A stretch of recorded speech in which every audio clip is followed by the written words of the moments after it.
Cette tendance qui consiste à se nouer une bande de tissu sur la tête, aux Antilles, cela s'appelle un marée-tête.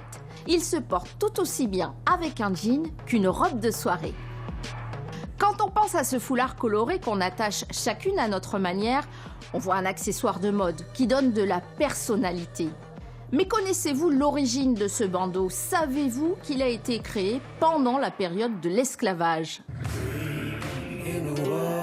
En 1786 précisément, le gouverneur de la Louisiane impose alors un code vestimentaire aux femmes de couleur, esclaves ou affranchies.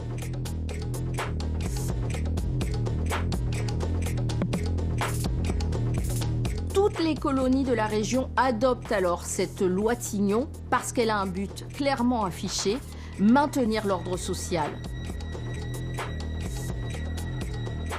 Avec ce foulard, la femme noire, même libre, doit savoir qu'elle n'a pas le droit de séduire à l'égal d'une femme blanche. Bah oui, attends.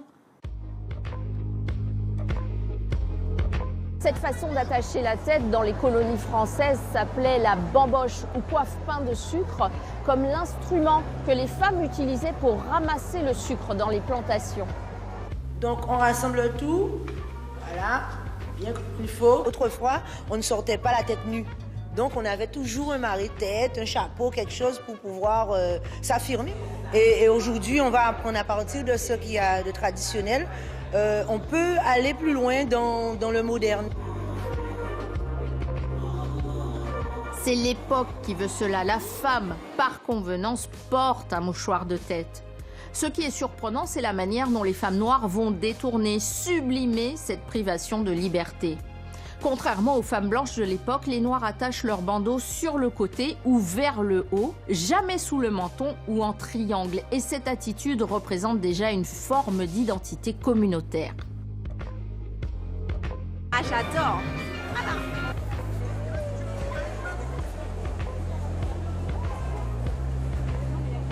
Cette styliste d'origine martiniquaise cherche à valoriser le marée-tête et à éveiller les consciences. Lorsqu'on faisait l'acquisition d'un esclave, on lui donnait 2-3 morceaux de tissu et puis il se débrouillait avec pour s'habiller.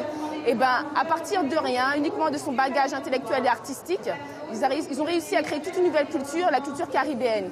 Donc la nourriture, la musique et les costumes. Et les marée-têtes sont partis de cela.